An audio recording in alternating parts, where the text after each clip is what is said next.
All right, so here's Trump. He is about to come out here and talk about his grape case, his abuse. You know, from what I'm talking about. Apparently, he comes out and he says disparaging things about this woman. The media is going crazy about this right now. So I want to listen in to see what he actually says, because I don't want the media to give their opinions to me. I want to actually watch and see and form my own opinion on what he says. Obviously, depending on what happened in the case, he's probably going to be pretty ticked off and angry. So let's just see what he has to actually say here. Nobody's ever seen anything like what's happening. Now I understand. Yesterday they're bringing up Russia again, that they've done for years. Never found anything. But they should be looking at China, Iran, lots of other places. Yeah. I haven't spoken to anybody from Russia in years. They know that, but it's a scam. But it all goes back to the DOJ, because we had a trial today. It's an appeal of a ridiculous verdict of a woman I have never met. I don't know. I have no idea who she is. She wrote a book and she made a ridiculous story up. She put it in her book. Jesus. And we're now appealing the decision. We had an extremely hostile judge appointed by Clinton. Today, what are we doing today? So this is a interview where Trump is talking about his grape cases, if you know what I'm saying. He's obviously very ticked off at this point, and I just wanted to see what he has to say. Those people back there, I'm pretty sure, are his lawyers, and they are just kind of standing back and watching things. Clinton, very good friends of Clinton. I guess he married, presided over the marriage ceremony of one of the lawyers on the case against us. And it's very sad. Judge Lewis Kaplan, angry man. He was so angry. I went to the trial.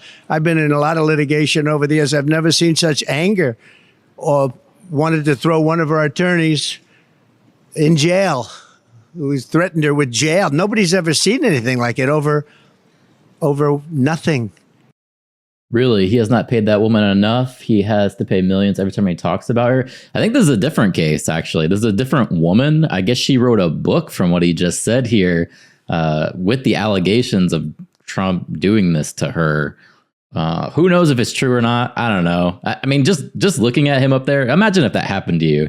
You're this famous guy and all these women are coming out of the woodworks and you're just like, I don't even know this woman. I never met her in my life. Or maybe he is a grapist, I guess you would call them. Maybe he is, and he's trying to hide it. I don't know. Who knows, man? I've never seen such anger, but all of our judges, I mean, we had a brilliant judge, and I think a very fair judge in Florida. I think we have another judge who's very fair. I just ask for fair. I don't want anything different from anybody else. I just ask for fairness. We have another judge, or a couple of judges that I think are fair. But then we have other judges that I think the whole thing is, I think the system is a disgrace.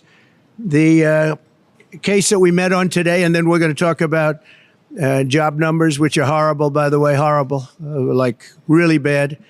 And you know that. I'm sure you won't report on it, but the job numbers are terrible. We're going to talk about the appeal today. We had a great appellate lawyer go down representing us.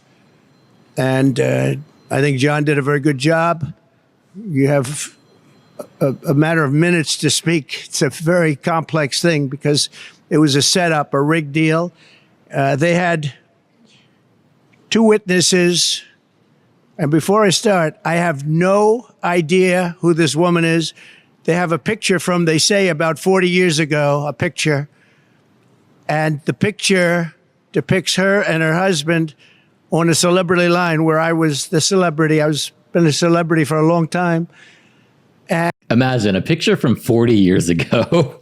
How pissed would you be?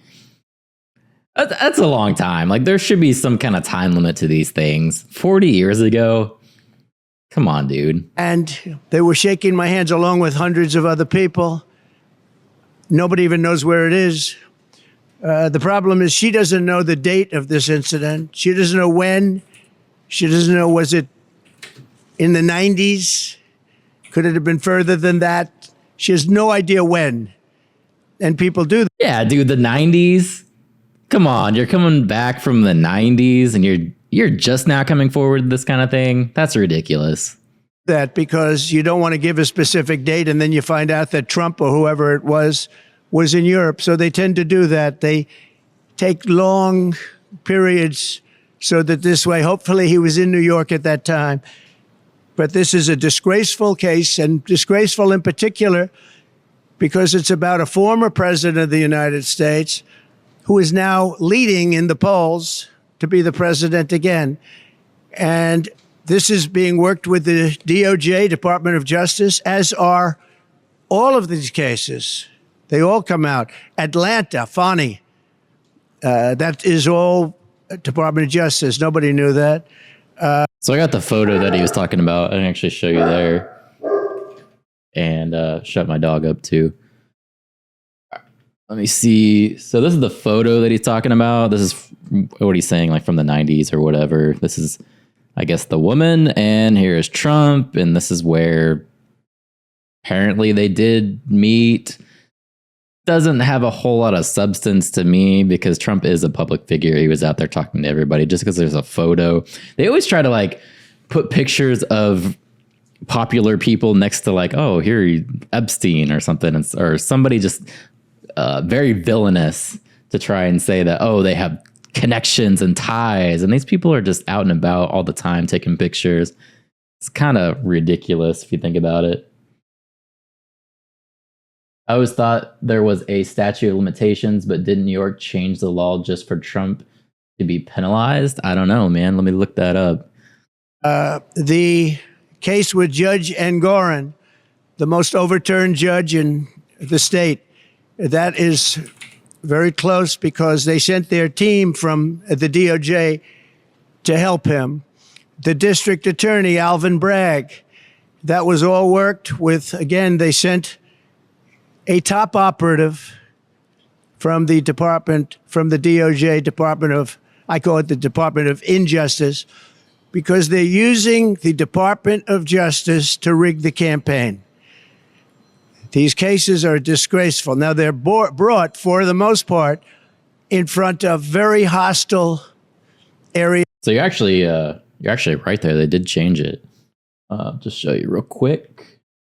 It says the New York statute of limitations, which takes effect on February 15th, 2024. So yeah, just this year, was recently signed into law and extends the statute of limitations from 1 year to 3 years for filing unlawful discrimination suits. Well, that's not going to help.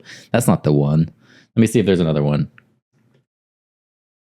Is where Republicans get 3 or 4%, like downtown Manhattan, in front of very hostile judges, like hostile like you wouldn't believe. Judge Mershon, Judge Engoron, and Judge Kaplan. So this one here says that there's no statute of limitations for rape and murder. Right here. It says some offenses such as blank and blank have no statute of limitations. So I guess, yeah, there's nothing. You just go after people, I guess. That's how New York rolls.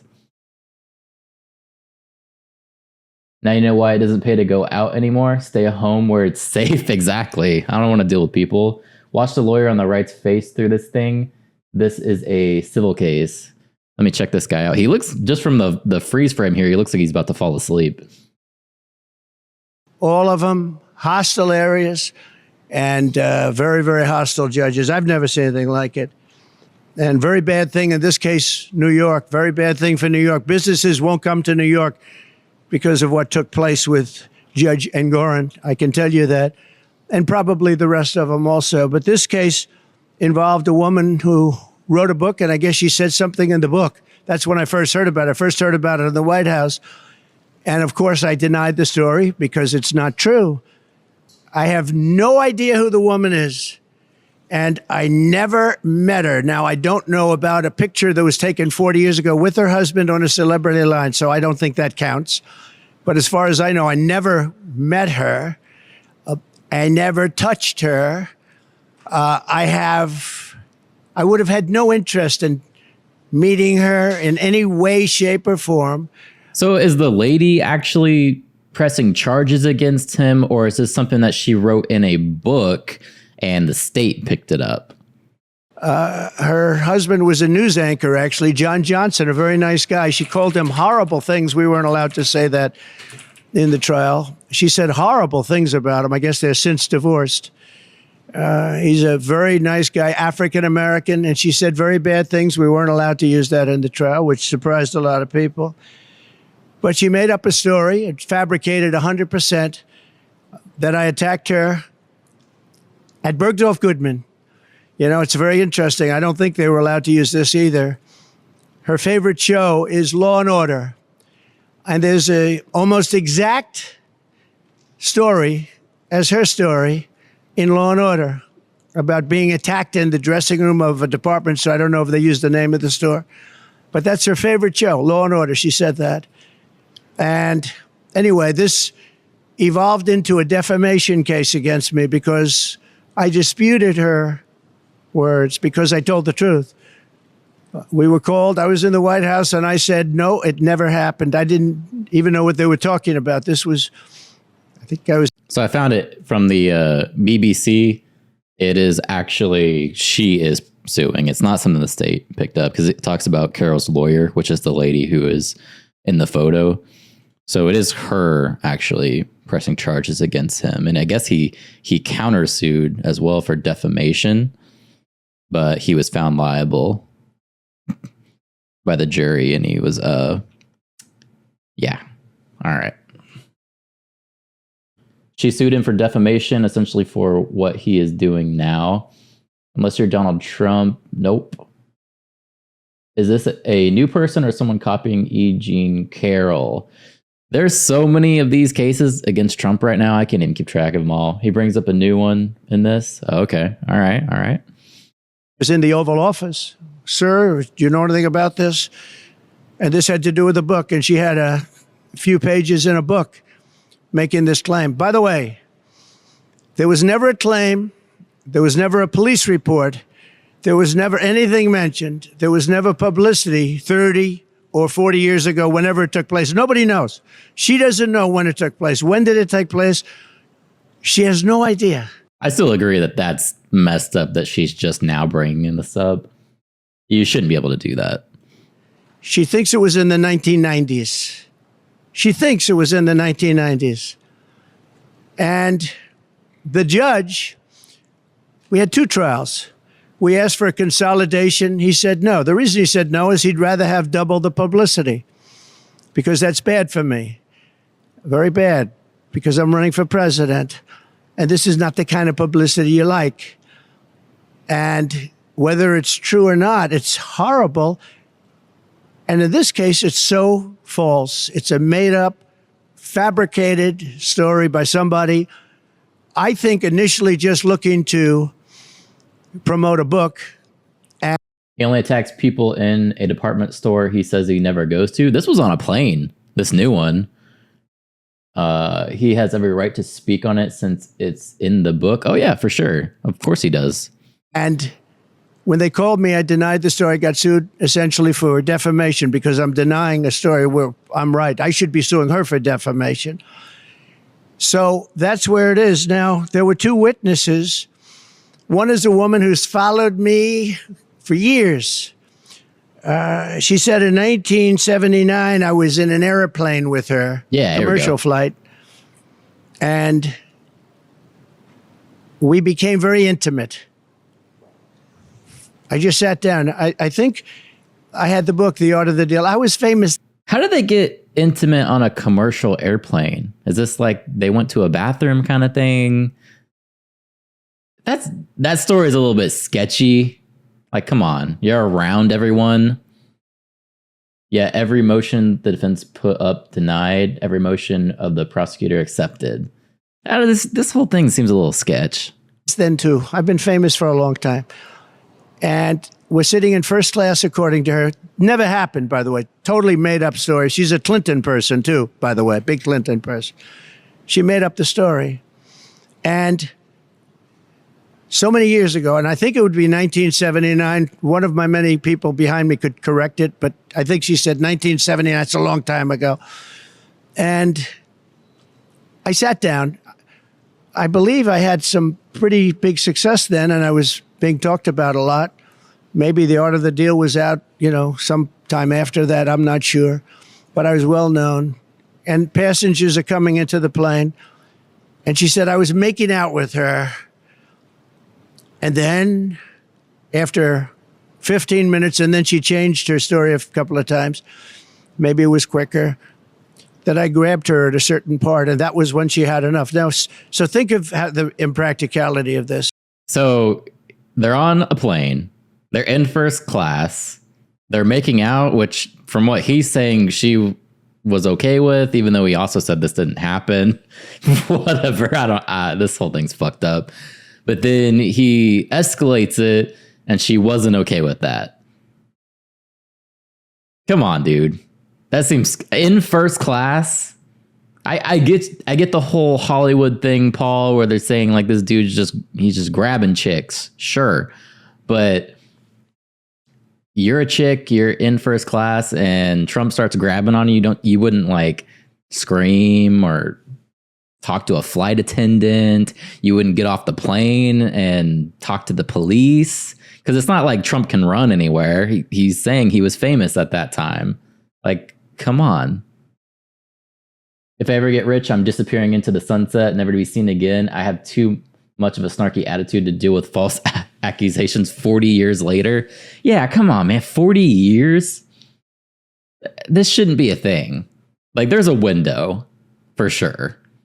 Grabbing them by the blank is specifically referencing Joe Biden. I don't know what that means. I know he was talking about women when he said that. And I'm not even saying like Trump wasn't a hound for that kind of thing, but to say that she should have did something, right?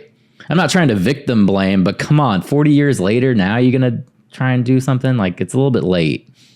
If you were upset at the time and there's no witnesses, like, come on.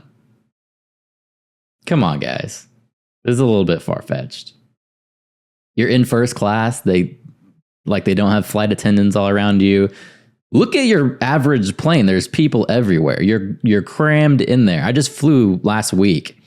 You're in this little tin can. Even in first class, you're on top of one of another. There's no way, like, if she actually didn't want that, she wouldn't have said something. Like, come on. I'm famous. I'm in a plane. People are coming into the plane. And I'm looking at a woman, and I grab her and I start kissing her and making out with her. What are the chances of that happening? What are the chances? Yeah. And frankly, I know you're going to say it's a terrible thing to say, but it couldn't have happened. It didn't happen. I've never flown first class. Me either, but every time you get on a commercial flight, you walk past first class. You can see the chairs. It's like you're telling your friends you'd take Donald Trump behind the bleachers and punch him in the face. I don't know what Paul said for that. I don't know, man.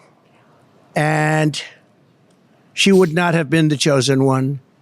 She would not have been the chosen one. What? This dude, even as he's probably about to go to jail, go to prison for a long time for these allegations, he's like, she is not the chosen one. That's fucked up.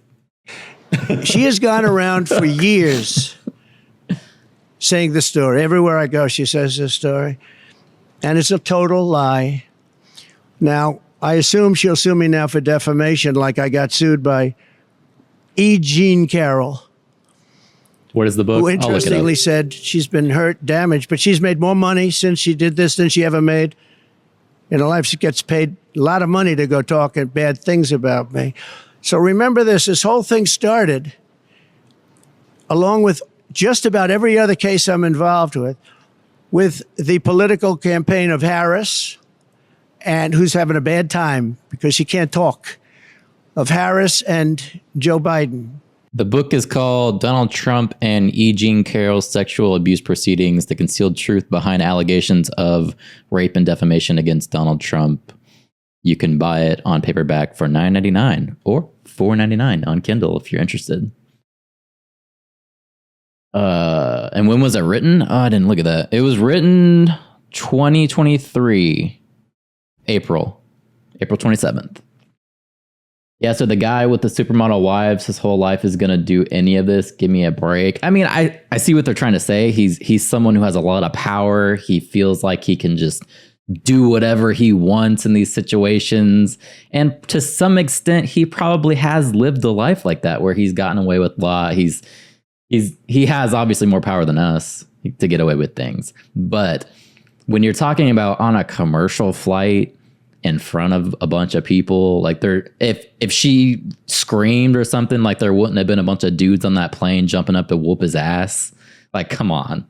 Or at least some kind of telling the stewardess walking around and then, or a cop as soon as she got off the plane. Like 40 years later, now she's talking about it. That's what it's like, come on. More power, more risk of false allegation. In this case, yeah, it's just hard to believe. This was election interference. It all is. It's all fabricated. But fabricated in front of very friendly judges for them and in very friendly areas for them. If you get a jury, it's very hard to win in a jury. We have 3 or 4 or 5% Republican votes. Very, very tough, actually.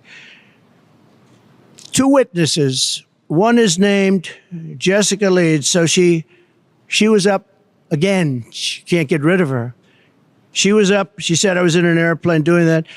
A couple of things. You have an armrest in planes back in those days. Oh, by the way, she didn't know anything about the flight, where we were going. Where I was in very few flights. I was a New York guy building New York buildings. I was in very few airplanes, I will tell you, in those days. 1979, I think. It's a long time ago. But you had the armrest, and in the old days, they didn't move. Okay? But she said... She didn't know? Yeah, I mean, this was 40 years ago. How could she know any of the details? How could you remember any of that? I'm not even 40 years old, and there's definitely things that I just cannot remember. Now, you could say she was shocked so much that she remembered that happening, but she doesn't have the details. Like, come on. She was emotionally scarred so much that she doesn't remember any of it, and she didn't do anything. Come on. You'd remember if you were raped. Yeah, exactly. You'd remember what you were doing, where you were going. Like, that's some PTSD type of shit. You're going to remember some of that. I don't think he deserves any benefit of the doubt, especially at this point. That's not how our justice system works, bro. I'm sorry. You can hate him, but you can't just assume he's guilty and try to tarnish his election results because of it. There has to actually be proof. That's the thing. You can't just victimize someone like that and with no proof. And I'm talking about Trump being the victim here. That's not how it works. Innocent until proven guilty. You know, that's our system. She then got out and she went to the back of the plane, and that was the end of the story, I think. And this story has followed me for years. But just to finish with her, Jessica Leeds, no police reports, no witnesses, no corroboration of any kind. There's no evidence, Paul. That's what he's saying. How can you just assume that he did that if there's no evidence? Somebody could do that to you. No criminal suggestions. No, nothing. Then you have another one, and this one is a writer for People magazine, who I actually thought was very nice. She came to Mar-a-Lago, and she wrote the most beautiful story you've ever seen. It was a love story about Melania and myself, a love story in People magazine. And that was it. It was a cover, I think. But it was a beautiful story. Everybody would love to have that marriage. She said the nicest things about me, about Melania. You have the story. I mean, you can read the story. And her name was whoever. Let's see. Her name. On a completely different subject, how is the upcoming biopic of Trump being released a month before the election, not election interference? I don't know anything about a biopic. Is that people against him releasing this, or is that his like biography of people that actually like him? Name was who? Swornoff, yeah. I don't have it. Whatever her name was. I don't know the lady, so perhaps it's much better that way, but I really don't know the lady. So she wrote this beautiful story, and about, I don't know, years later, no police reports, no anything. Years later, the same person they called up, did you attack at Mar-a-Lago this woman, this writer, whatever her name is? And she was a witness in a case. Her and Leeds were the two witnesses, only two witnesses. Did you attack her? I said, who is she? And they said, she writes for People magazine. I said, I don't know anything about the lady. If I had a story long ago, years before, about People, but it was a very nice story. So I don't know. It has to be made up because I don't know what you're talking about. It turned out that the same lady that wrote this beautiful story years later said I attacked her. Now, think of this. Oh, and she said the butler knew everything. The old expression, the butler did it, right? Very famous in crime stories. Well, the butler was Tony Senecal, worked for me for a long time. He was retired at that time. That was years later, he retired. He was retired when this hoax came out. And what happened is he totally confirmed my story, and he didn't even work for me anymore. He passed away a couple of years ago, a good man. He said, the woman was crazy. It never happened. I was the one that served her whatever she was drinking, and I was there, and nothing ever happened. But you don't need the butler. All you have to do is read the story. Think of this. A woman comes into Mar-a-Lago, interviews me about a love story about my wife and myself. And during that interview, I attacked her and pushed her up against the wall violently. Okay? And then she leaves and she writes a perfect story. A perfect story. She doesn't mention the event. Again, there's nothing on file at all. Zero. There was no complaints. There were no complaints to People magazine. There was no witness. There was nothing. Yeah, well, there was a witness, the butler, and he's already said everything. He's already told the story. The butler. Because this story, likewise, like Leeds, this story has followed me around. I could go through many other stories outside of this. You know, it's very funny. When you're rich and famous, you get a lot of people come up with a lot of stories. So actually, this is what Chad was talking about. I guess they made a Donald Trump movie. It says Donald Trump biopic, The Apprentice captures the voice but misses the mark. I don't know if this is out yet or if it's just actually you said, Chad, it comes out like next month or something. But I guess they made a movie. It's starting at the Toronto International Film Festival. So I wonder how big this movie is going to get. And I'm kind of curious, like who made this movie? So how is it going to be spinned? What are they going to say? You know, that kind of thing. But I guess there is a movie coming out about Trump. It's supposed to focus on his early life.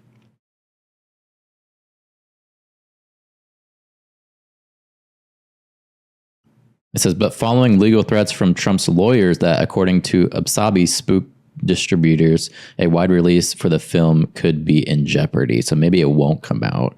So I'm assuming it's an anti-Trump film if Trump's lawyers are on top of it. So interesting. totally absurd. Yeah, it's a little crazy. That would be coming out right before the election. But you're writers, and some of you are legitimate writers, and some of you aren't. Some of you are fake news, and some of you are real news. But put yourself in my position. I'm running for president, and I have all these cases all of a sudden come out. And they're fake cases, and they report back to DOJ. And you have Lisa Monaco, one of the people at DOJ who I saw the other day talking about the Russia hoax. And yet she's friends with Andrew Weissman and that whole group and crew, who should be sued, by the way, because they're not a charity. All they are is a political organization that goes after Trump for the last 8 years. I mean, he's a sick person that runs that, too. But Lisa Monaco is in the Department of Justice, but she's a Andrew Weissman person who's been after me for years. So far, he's failed. And he's having a heart attack because I'm leading in the polls, I guess. Jesus. If you look at the Nate Silver, very respected guy. I don't know him, but he has me up by a lot. So let's say we're leading, or let's say we're tied, or let's say what difference. I'm in the race. It's between two people, but I think we're leading by a lot because the opponent refuses to do an interview because she can't talk. And they're not going to skate through it. I'm not going to have a Marxist president. The people are getting it. So, speaking of her not being able to talk, the debates are Tuesday. It's looking like the debates are going to be later on. I think they're trying to set this up so people can watch it after work. But I think my time, it's like 9 p.m. is when it's going to start. Probably about an hour or two, I would think. We go down to court today to talk about this case is a scam. And all I can... Not to take away from the victims of SA, but if you're same space as a person of the opposite gender, it's a he said, she said battle, even if nothing happened. Yeah, exactly. It's like, and especially 40 years ago, and there's no evidence. Like, come on. Leading by a lot. Yeah, I've polled a bunch of polls, and they usually are showing that Kamala is winning by quite a bit. Now, there was Trump did go up in the polls after Kamala's interview with CNN and Dana Bash. I guess a lot of people didn't like that. So there was a little shift there. But even then, it was only like 3 polls when I looked at it that Trump was leading. So it wasn't like he's leading in the polls. Can say is that I never met the woman other than this picture, which could have been AI generated. I don't know. Showed up out of nowhere, but it's fine. Nice picture with her husband, and lots of other people are online. It's a celebrity line. But never met her, never touched her, never had anything to do with her. The other thing is I was very famous then. If I would have walked into Bergdorf Goodman, the department store that she said, everybody would have said, oh, there's Trump. And it would have been, at that time, on page 6. Page 6 was the equivalent of today's internet.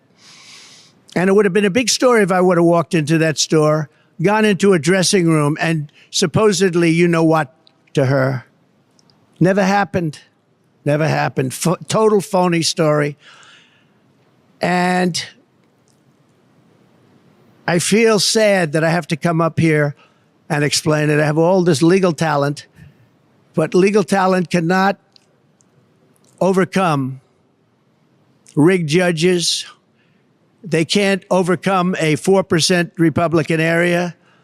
And I'm disappointed in my legal talent, I'll be honest with you. They're good. They're good people. Jesus. They're talented people. He's calling out the lawyers, and they're right there. Today at the trial, they didn't mention the dress. So the Monica Lewinsky type dress was a big part of the trial. Big part of the trial. I said, why didn't you mention that? Look at her face. I heard there was a dress. She's like, this motherfucker. Look at this. Look at this right here. That motherfucker. Involved. And I wasn't frightened at all because I did nothing with her. Never. Touched this woman, saw this woman, I had no idea who she was. But they have a dress, sir. I said, so what? Well, sir, it's very... They used that dress to try and intimidate me. They used that dress with the public. That dress was such a famous dress. It was Monica Lewinsky, part 2, the dress. And the judge wanted it for trial. And it was going to go into trial. Who? Okay, he's saying she has a dress as evidence. That changes things completely because he was just saying before there was no evidence. And a dress from 40 years ago, who's going to have that? And then they found out there was nothing on the dress, which I knew. And then the judge wouldn't allow it to be used. So they used it as a cudgel. They used it as a hammer over my head. And then the judge, when he heard that it showed totally negative, the judge wouldn't allow us to use it at trial. Then there was an Anderson Cooper interview where she said essentially, no, he didn't rape me. She was selling her book. She wrote a book. The book would have been a total failure, probably was anyway, although probably sold more recently. The dress probably wasn't admissible because it would ruin her career or her case. So I have CNN over here. I looked for dress and it said, they also said that the judge was wrong to stop them from questioning Carol about statements she made relating to Trump's DNA and the dress she kept from the department store. So she did keep the dress.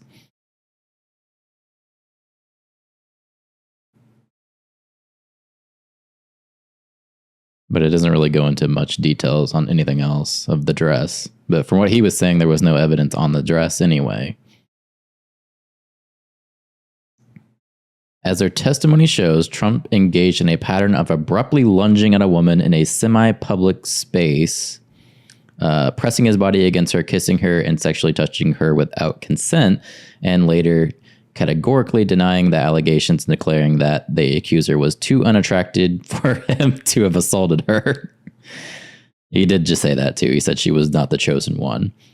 Trump cannot show any abuse of discretion in the district court's careful evidentiary rulings, and even if he could, Trump would not be entitled to a new trial given the overwhelming evidence supporting the verdict in Carol's favor. But what's the evidence? There's no evidence. What are they talking about?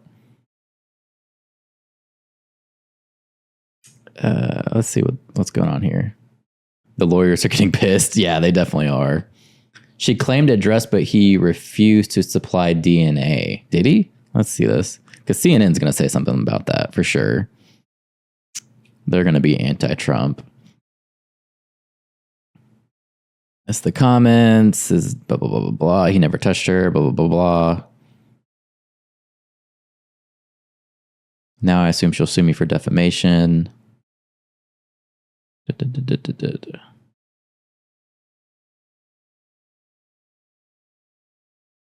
He's disappointed by his legal talent. Yeah, I saw that.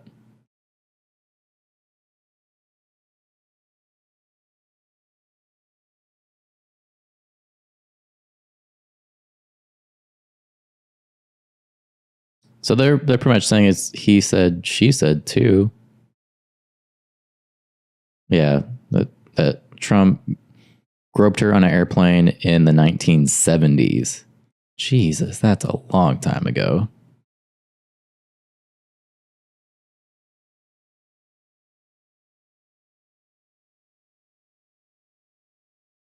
Yeah, I'm not seeing anything so far about the argument about the dress. She wrote it in a book.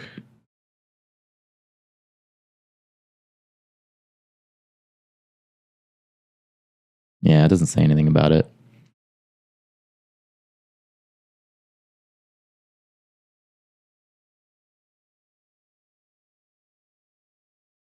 I can see him saying that about Ugly Woman. He was the king of New York. Why wouldn't you say something like that? Yeah, I totally agree that he probably is like a dirtbag.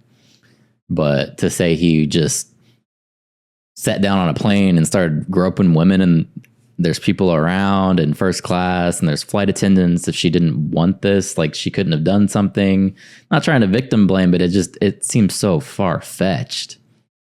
Rigged justice system, just like the Dems always cried about. It alludes to it. How so?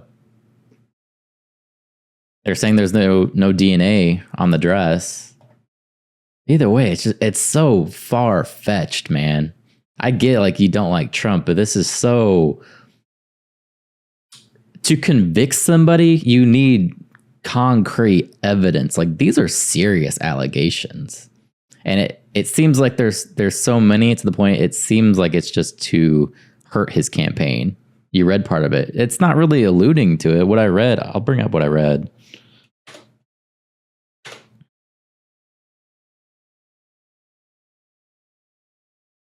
So what I read here, it says they also said that the judge was wrong to stop them from questioning Carol about statements she made relating to Trump's DNA and the dress she kept from the department store encounter. It's not saying anything about Trump refusing DNA, like you said.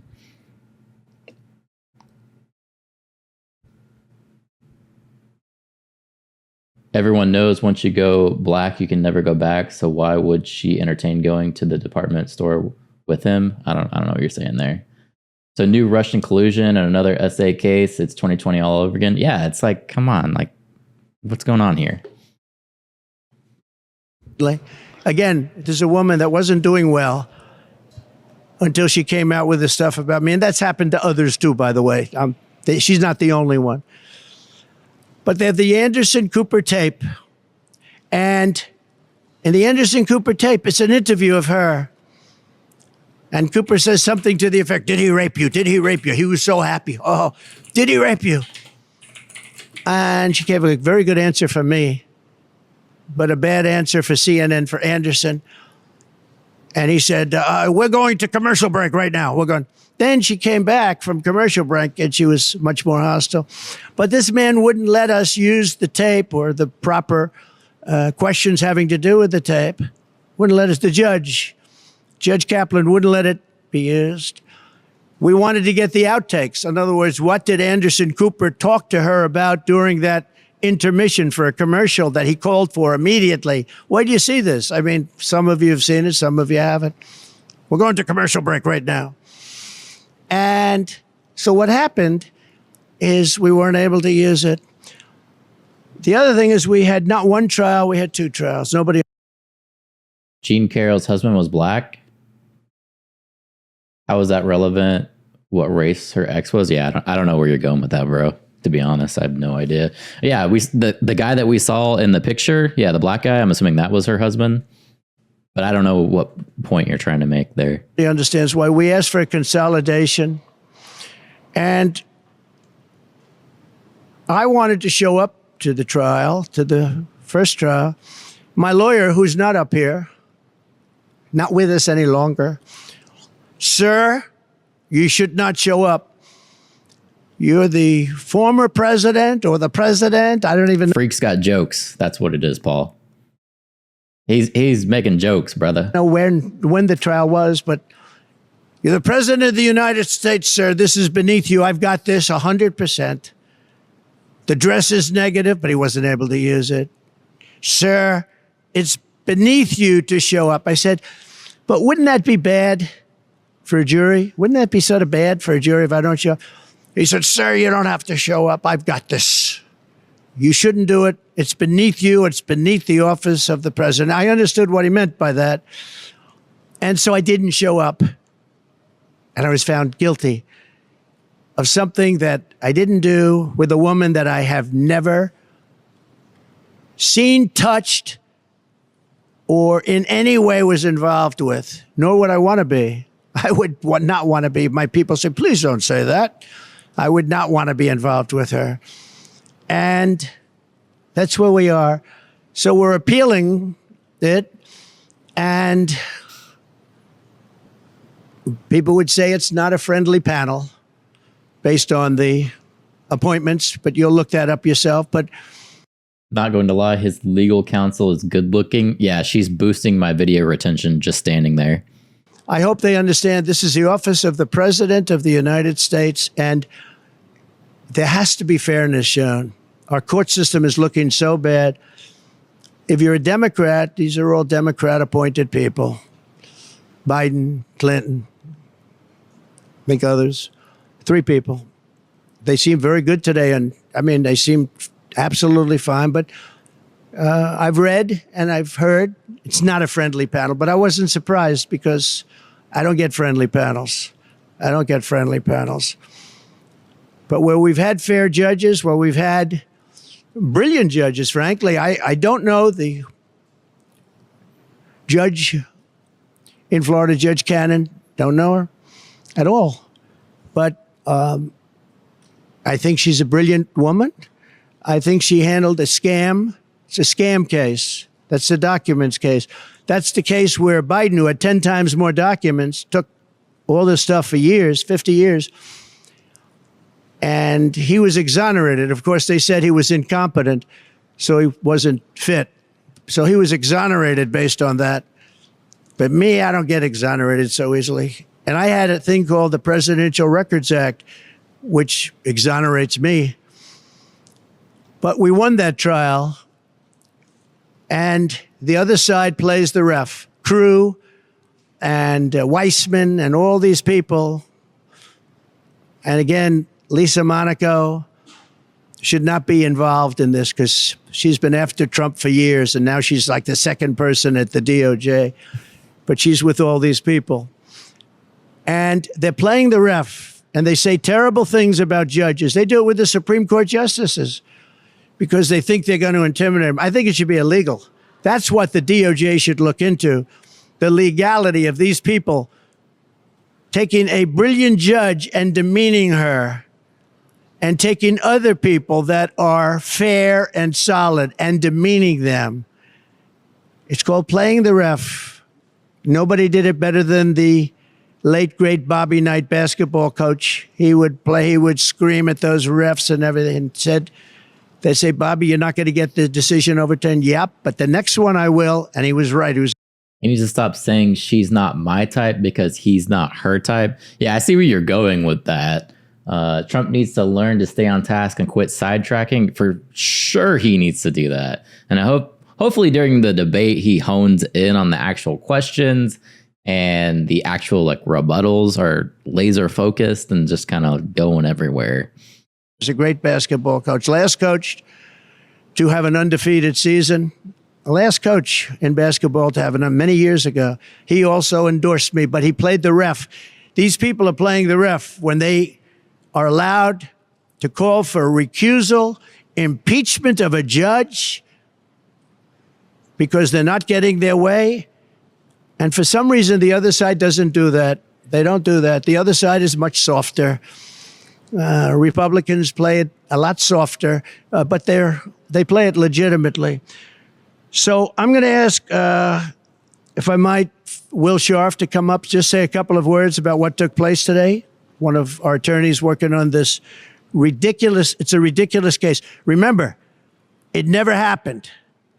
It was made up for political reasons. And the DOJ is behind everything. Every one of these cases. It's political interference. It's a witch hunt, just like the fake Russia scam was a witch hunt. And just like they want to start that scam all over again by announcing that Russia we're talking about. And you know what they do when they do that? They intimidate people from having a fair election. They intimidate poll workers from speaking up when they see crooked things take place in the election. And it's a disgrace. Our country's in serious trouble. Our judicial system is in very serious trouble. Will, please come up. Thank you. So now he's going to bring up his lawyer who he just insulted. Good morning, y'all. My name is Will Scharf. I'm one of President Trump's attorneys. Today, we presented oral argument before the United States Court of Appeals for the Second Circuit in one of 2 cases brought against President Trump by E. Jean Carroll. Now, it's really important to remember that E. Jean Carroll's story at its heart is an utterly implausible he said, she said story. There is no corroboration for anything she has ever claimed about President Trump. There are no corroborating witnesses. As President Trump alluded to, there is not confirmatory DNA. No police report was filed at the time of this alleged incident. She was unable to identify when this incident occurred until quite recently. No surveillance evidence or witnesses have ever been found or come forward confirming any aspect of E. Jean Carroll's story. In light of that, in light of the utter implausibility of the story that E. Jean Carroll was attempting to sell to the jury in this case, her attorneys introduced evidence that should have never seen the inside of a courtroom. Utterly insane efforts to introduce propensity witnesses, Jessica Leeds and Natasha Stoynoff, most notably, in an unfair and improper effort to buttress E. Jean Carroll's failed attempt to assault President Trump. Jessica Leeds' story is instructive here. This is a woman who claims that in the middle of a crowded airliner in 1979, President Trump assaulted her. Leeds has never been able to identify where this plane departed from, where it went to, the date of the flight in question, making our efforts to disprove her testimony extremely difficult. Under the federal rules of evidence, this story should have never been allowed to be presented to the jury in this case. The same is true of Natasha Stoynoff's story, which again lacks any indicia of reliability, any sort of credibility, any sort of confirmatory testimony from other witnesses, or anything else that would make you believe that this actually happened. So on the one hand, you have a judge who allowed in this improper propensity evidence that should not have been allowed in. In our view, that polluted the jury's deliberations in this case. That presented a story to the jury of a series of a pattern of conduct that the jury should not have been considering. And we think that absent that propensity evidence, no fair jury could have reached the verdict that was reached in this case. And as a result, we believe that this verdict needs to be overturned. But there's more than that. In addition to this improper propensity evidence, President Trump and his trial team were prevented from cross-examining E. Jean Carroll and other witnesses on crucial issues in particular relating to political coordination and the political motivation behind this entire lawsuit. This is a lawsuit that was instigated in large part by George Conway, a longtime political foe and adversary of President Trump. This is a lawsuit that was funded by Reid Hoffman, a key political ally of the Biden-Harris administration and a major Democrat donor. We were limited in the evidence we were allowed to present at trial about these crucial facts. We were prevented from cross-examining E. Jean Carroll on aspects of that dynamic that underlies this entire lawsuit. And that, too, unfairly corrupted the jury's deliberations in this case and requires reversal of the jury verdict. I think this political coordination point is particularly important, though. It's important to emphasize because what we have seen in the last few years is a weaponization by the Biden administration and by their political allies of our legal system and of our courts to unlawfully, unconstitutionally interfere with President Trump's core First Amendment right to run for president. That is a right guaranteed to him by the Constitution. That is the right that his political opponents are attempting to strip away from him. We have seen this in case after case after case where unfair political motives have underlay what should be serious legal proceedings. And I think when you look at this situation in toto, when you look at what the left, when you look at what the Biden-Harris administration is attempting to do to President Trump, this is insane. This is an absolute abuse of our legal system. It's an absolute abuse of the rule of law. It should be deeply offensive, not just to political supporters of President Trump, but to each and every American.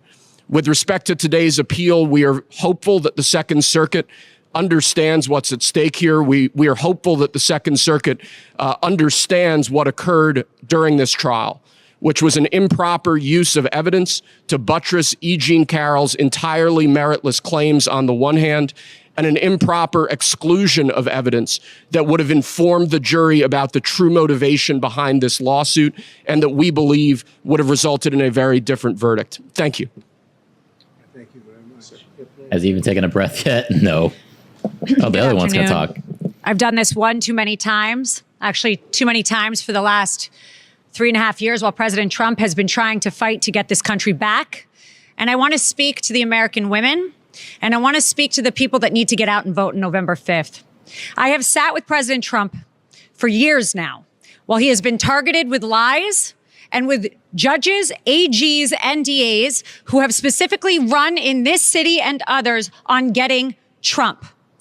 The Trump administration will fix this problem. We will stop Kamala Harris's regime, because she was there, let's not forget that, and she still is, of using officials from the White House, putting them in DA's offices, in AG's offices, and attacking your political opponent. And this country deserves better than this. We do. We should not be sitting here at a press conference talking about this. We did this in 2016, and every woman had no reports. They come out when it's election time. And as a woman who has stood with President Trump, who has spent extensive time with President Trump and with his beautiful family, I will tell you, that is not President Trump. And I completely am disgusted by what I have seen happen to this person, his family, and the Trump organization that we stand in right now. You must vote Donald Trump back in, because as an attorney, as a woman, as a mother, our future of this country depends on it, and we need to stop this from happening. The DOJ is supposed to help our country and protect us, not attack us, because you cannot win in the polls. Thank you. All right, there you go. Thank you very much, both. And just in finishing this, we have numerous other trials that are also very much in coordination with the DOJ. They actually took just about their top person and they put him into the offices of the Attorney General of New York, and then also the office of the DA Bragg's office, to make sure the case is brought viciously against their political opponent. And it's a shame. It's a shame. Businesses will not come to New York because of it. They actually, in the case of Engoron, they used a consumer frauds case, never used before for a thing like this. And not only were my numbers correct, and again, this was a generality, all you need is a general, but I had really good numbers, but they were very conservative, very much on the low side. And the judge knew that. And the judge ruled a fine against me, the likes of which has never even been heard of. Businesses will never come to this state as long as that is able to be held up, because we won that trial so conclusively. We had an expert witness said that President Trump's this was an expert witness from the Stern School of Business, one of the most highly respected people in the country, as an expert witness. He said, to the best of my remembering, it's a big statement, but he said, this is perhaps the best financial statement I've ever seen. But the judge made me pay like a $400 million fine. This is a consumer fraud statement. Think of it, consumer frauds case that they made it in. The judge refused to give it over to the commercial division where they could understand things, and they would have dismissed it immediately because this case had no merit whatsoever. The judge wanted to settle the case for a very much smaller amount. And I said, I'm not going to settle. I didn't do anything wrong. But he would have settled the case for a much smaller amount. He wanted to settle it for a much more. We had numerous meetings in his office for a fraction of the number that he gave. That was one of the interesting things. I figured that the worst that you could do is what he wanted to settle for, which was a very small number by comparison. And then he just came out with this number. This was a coordination with the DOJ. And the other case that you know about and you've been hearing about, which is same kind of a thing, also in coordination, is the Bragg case. And they actually wanted to put them together in New York. They wanted to put the DA case together with the Attorney General case, but they both wanted credit. They couldn't understand, they both wanted credit, so they had their own cases. And it's very corrupt in New York, and very, very corrupt. It's a very corrupt place and doing very badly. But when people see what happened, and when they see, I've had so many calls from business people saying, this is just terrible. Today, there was a story about somebody in Southern District, who's highly respected, knocking the hell out of both of those cases, say it's an embarrassment they were allowed to be brought. And I'm going to write out a list of things from Alan Dershowitz, Andrew McCarthy, Greg Jarrett, some of the greatest people, all legal scholars, great people, Jonathan Turley, like 10 highly respected, the most highly respected people that quote Calabrese, Judge Calabrese, that quote on cases. And shockingly, they can't even believe it. They said this case should not have been allowed to be brought. And that's about pretty much both cases, but it's about the case that we have in front of Judge Mershon. That case is a disgrace. Should have never been allowed. I did nothing wrong. And he took a non-existent, expired, long expired by the statute of limitations, misdemeanor. He made it into 34 or something more than that counts of felony. Nobody can even believe it. Over nothing. And if you look at that case, he wouldn't allow it. That whole thing was done by an attorney. I had nothing to do with it. That was done by an attorney, a sleazebag named Michael Cohen. And he did the whole thing. And you're allowed to have reliance on attorney. It's called reliance on attorney. You have a reliance on attorney. Attorney's allowed to do things. And all it was is a non-disclosure agreement with somebody that said nothing happened, by the way. I might add that. If you don't mind, I'll add that. We have a statement, nothing happened. And he got a non-disclosure agreement. He did it on his own, and this judge refused to allow us to use that as a defense, the attorney-client defense, which is very standard. Other people have never heard that you're not allowed to use it. But he's the one that did it because I was running for president and running the country. He's the one that did it. So all of these cases are a disgrace.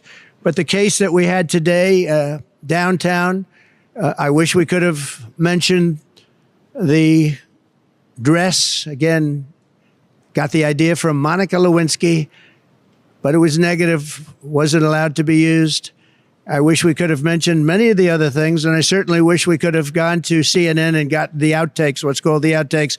What did Anderson Cooper tell her during the commercial? I'd love to find that out. So that's where we are.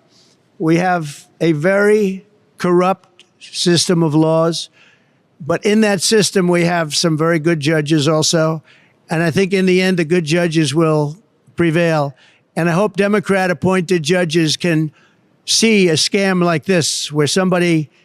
That's a mini jab at Hillary. Exactly. That was his plan there. Just makes up a story, probably out of Law and Order. I don't know. She made it up out of somewhere, but check out the Law and Order episode that we're talking about. Make up a story, and I end up getting sued. And by the the punishment is like $89 million. And wouldn't have two cases. It should have been one case. But two cases is better because you get double bad publicity. We asked the judge, could you consolidate the cases, same case? And he refused to do so. He wanted two cases. So two cases, two sets of lawyers, two everything. It's really, really very disgraceful. Let me talk about job numbers because, as you know, they just came out and they're a basic disaster. They are really bad. You had numbers that are shocking.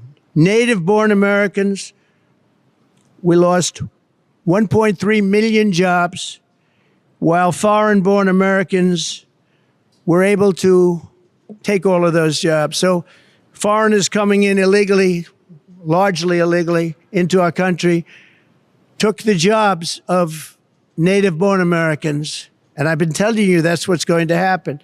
because we have millions and millions of people pouring into our country, many from prisons and jails and mental institutions and insane asylums. Traffickers, human traffickers, women traffickers, sex traffickers, which, by the way, that's the kind of thing that people should be looking at because it's horrible. And it's turning out that migrant crime is far worse than any crime that we've ever experienced. If you look at Aurora, Colorado, they're taking over the place. They took over buildings, and this is just the beginning. You haven't seen anything yet. You haven't seen any. They've allowed well over 20 million people, in my opinion. Other people say, well, it's only 13. No. It's much more than 20. I think it's much more than. So this is what he's talking about there. The Fox Business article says, job report is a boom for migrants, slump for Americans. Data released by Department of Labor shows native-born Americans lost more than 1.3 billion jobs over the last 12 months. So that's definitely a hefty price to pay there. Let's see. While foreign-born workers gained more than 1.2 million jobs. This comes as a U.S. job growth picked up in August, but missed economist expectations, while the unemployment rate changed little. That's what he's referencing there. 20. Our country is being invaded because of incompetent people like Kamala that doesn't want to do one interview. She does one softball interview with CNN. Couldn't have been nicer. Dana Bash, you know what? I gained respect for Dana Bash and for Jake Tapper, because in my interview with Sleepy Joe, I thought they were very fair, actually. I was surprised. They were very fair. I'm going into very hostile territory shortly on a debate with ABC, George Slopadopoulos, and that There we group. go. And ABC, I think, is the worst of everybody. I think they're the worst. They're the nastiest. They're as bad as you can be. They're worse than NBC, which is saying a lot. And we have something coming. And the reason I'm doing it is because that's the only one that she would do it with, because her best friend is the head of ABC or ABC News, and her husband's best friend is married to that one. So when we're looking at these cases that are being brought up against Trump, they're probably not swaying any votes. I still think the people that were going to vote for Trump are still voting for Trump. They don't believe it. And the people that believe he's actually like this, we're probably not going to vote for him anyway. So besides maybe the repercussions of him going to prison after the election, or the time spent that is going into this while he's trying to run for office, does any of this really matter? I mean, those are two big deals. Obviously, he's being taken away from the campaign trail with the threat of going to prison. So that's a big deal. But I don't think it matters much to voters. This issue right here, I don't think it's swaying any opinions. So, and Donna Brazile is there. You remember the famous Donna Brazile? She gave Hillary Clinton the questions. You remember that? That was a little embarrassing. She got fired, I assume, for that. But now she's working at ABC. So I said, I'll do it anyway, because even if she knows the answers and knows the questions, I don't think she'll be very good. And this is not what our country wants. And I feel I have an obligation to do it. And she'd never stand up here like this and give a news conference and speak about what's happening with the weaponization of our justice system. This is the weaponization of justice at a level that nobody's ever seen in this country before. We've never seen it. You see it in third world countries, you see it in banana republics, but you don't see it in the United States of America, and it's a very sad thing.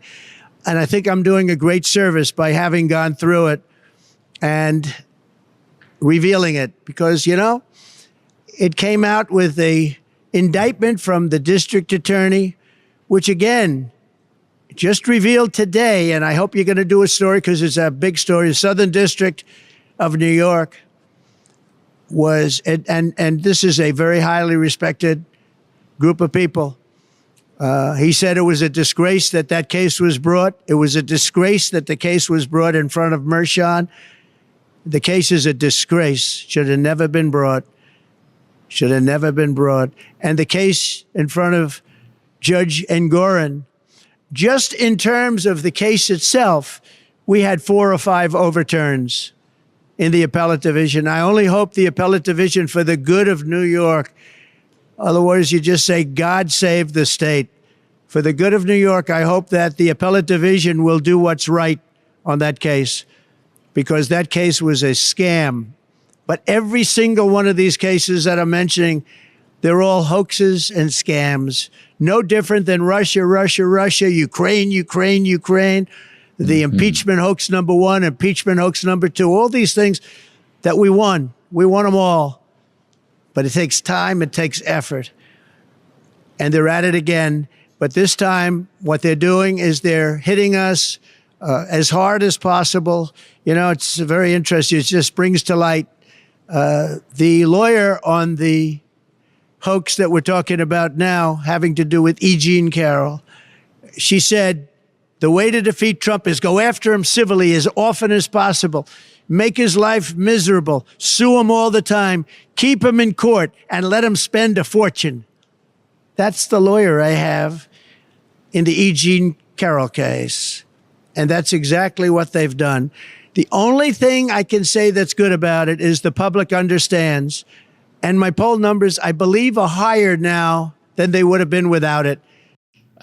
His poll numbers are not higher because of this case. But again, like I said, I don't think this is swaying anybody's opinion either way. It is hurting him financially. It's hurting him with the amount of time that he has to deal with all these cases. But in the grand scheme of things, I don't think it's really going to matter. This is kind of like a nothing burger. Unless he goes to prison afterwards, then it's going to matter for him for sure. Yep, his crazy followers will never wake up. And the freak says TDS is forever. Probably right. Yeah, looking at this, I don't think this is so much of a hot issue besides the time it's going to take. Because the public understands it's a hoax, it's a scam, it's a political witch hunt. And some of you should be ashamed of yourselves. Thank you very much, everybody. Thank you. All right, so there he is.